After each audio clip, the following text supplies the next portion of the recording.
अस्सलाम वालेकुम रहमतुल्लाहि बरकातहू। अज़ीज़ तलबा तालबात, एक बार फिर से इस्तकबाल है आपका हमारे यूट्यूब चैनल पर। आज हम जमात तीसरी मज़मून उर्दू धोबी की चालाकी इस सबक का मुताला करेंगे। उससे पहले चैनल को सब्सक्राइब कीजिए, साथ ही साथ बेल आइकॉन के बटन को प्रेस कीजिए ताकि नए नए तालीमी वीडियो सबसे पहले आप देख सकें। तो आइए बच्चों, देखते हैं धोबी की चालाकी। किसी मुल्क पर एक बादशाह हुकूमत करता था। उसका नाम खाखान था। उसके पास बहुत से काले हाथी थे, सफ़ेद हाथी एक भी न था। जबकि पड़ोसी मुल्क के बादशाह के पास 5 सफ़ेद हाथी थे और उस मुल्क सफ़ेद हाथियों के मुल्क के नाम से दूर दूर तक मशहूर था। देखिए प्यारे बच्चों, एक बादशाह था, उसका नाम खाखान था। उसके पास काले हाथी बहुत सारे थे लेकिन सफ़ेद हाथी एक भी न था। जबकि पड़ोसी मुल्क था, उसके बादशाह के पास 5 सफ़ेद हाथी थे, जिसकी वजह से वो सफ़ेद हाथियों के मुल्क से जाना जाता था। खाखान की ख्वाहिश थी कि अपने पड़ोसी बादशाह से मिलने के लिए सफ़ेद हाथी पर बैठकर जाए। उसने ऐलान करवाया था कि जो शिकारी बादशाह को सफ़ेद हाथी ला कर देगा, उसको हाथी के वज़न के बराबर अशरफिया इनाम में दी जाएंगी। बहुत दिन गुजर गए लेकिन कोई शख्स बादशाह के लिए सफ़ेद हाथी न ला सका। अब प्यारे बच्चों देखिए, हाथी का वज़न काफ़ी ज़्यादा होता है और उसके वज़न के बराबर अशरफिया उसको इनाम में मिलने वाले हैं, तो ये बहुत बड़ी रकम है। इसलिए तमाम शिकारी कोशिश में लगे रहते हैं। बादशाह की रियाया में एक कुम्हार और एक धोबी भी रहते थे। कुम्हार अपने फ़न में बहुत माहिर था, बहुत खूबसूरत बर्तन बनाता था, लेकिन हद दर्जा सुस्त और काहिल था। कुम्हार के मुकाबले में धोबी बहुत मेहनती था, उसकी आमदनी बहुत अच्छी थी। कुम्हार और उसकी बीवी धोबी की आरामदाह ज़िंदगी से बहुत जलते थे। वो हमेशा उसे नुकसान पहुंचाने की फ़िक्र में रहते थे। तो प्यारे बच्चों देखिए, उसी बादशाह की रियाया में, उसी बादशाह की हुकूमत में एक कुम्हार और एक धोबी थे। कुम्हार अपने फ़न में बहुत माहिर था और खूबसूरत बर्तन बनाता, लेकिन हद दर्जा वो सुस्त और काहिल था। वो ज़्यादा मेहनत नहीं करता था। बनिस्बत कुम्हार के मुकाबले में धोबी बहुत मेहनती था, उसकी आमदनी बहुत अच्छी थी। एक दिन कुम्हार बादशाह की खिदमत में हाजिर हुआ और अर्ज़ किया, जहाँ पना, मेरे पड़ोस में एक धोबी रहता है, वह अपने काम में बहुत माहिर है।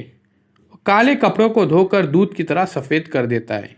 अलीजा, आप उसे हुक्म दे कि वो आपके काले हाथी को धोकर सफ़ेद कर दे।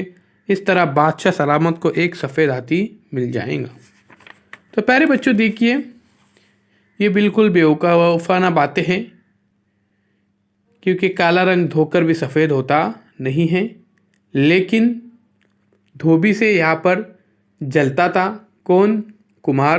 तो उसने क्या किया, बादशाह को बताया कि जो धोबी है वो काले कपड़ों को भी क्या कर देता है, धोकर सफ़ेद करता है, तो आपके हाथी को भी सफ़ेद कर देगा। बादशाह ने धोबी को बुलाया और कुम्हार के बताए हुए तरीके पर अमल करने के लिए कहा। धोबी समझ गया कि ये सब कुम्हार की चाल है। उसने कहा, बादशाह सलामत, आपका हुक्म सर आंखों पर। बड़ा है मेहरबानी, आप मेरे पड़ोसी कुम्हार को हुक्म दे कि मेरे लिए इतना बड़ा टब बना दे जिसमें काले हाथी को धोकर मैं सफ़ेद कर सकूं। ये काम दरिया में नहीं हो सकता, दरिया का पानी गर्म नहीं किया जा सकता। मुझे हाथी को भट्टी में चढ़ाने और उसे सफ़ेद करने के लिए इंतहा गर्म पानी की ज़रूरत पड़ेगी।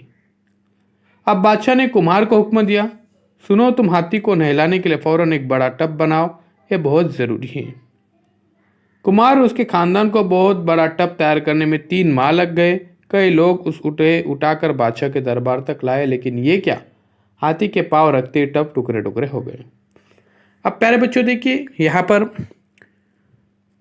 कुम्हार की चालाकी धोबी समझ जाता है और क्या बोलता है फ़ौरन कि आप मेरे लिए एक टब बनाओ ताकि मैं उस टब में पानी गर्म कर सकूं और हाथी को धो सकूं। बादशाह ने कुम्हार को दूसरा टब बनाने का हुक्म दिया। कुम्हार ने बड़ी मेहनत से दूसरा मजबूत टब बनाया। उसे कई लोग मिलकर दरबार में लाए। टब में पानी भरा गया।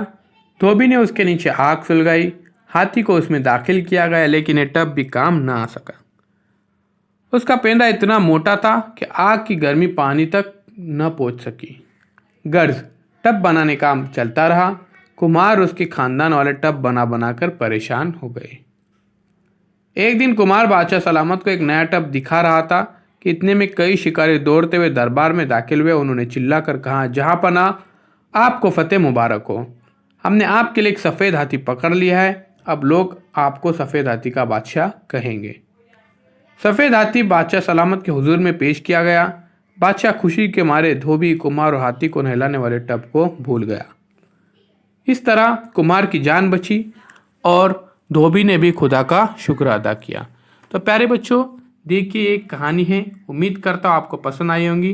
तो चैनल को सब्सक्राइब कीजिए, साथ ही साथ बेल आइकॉन के बटन को भी प्रेस कीजिए ताकि नए नए तालीमी वीडियो सबसे पहले आप देख सकें। इसका उन्वान था धोबी की चालाकी, और यकीनन धोबी ने चालाकी से काम किया और कुमार की चाल को उसने क्या कर दिया, कामयाब होने नहीं दिया।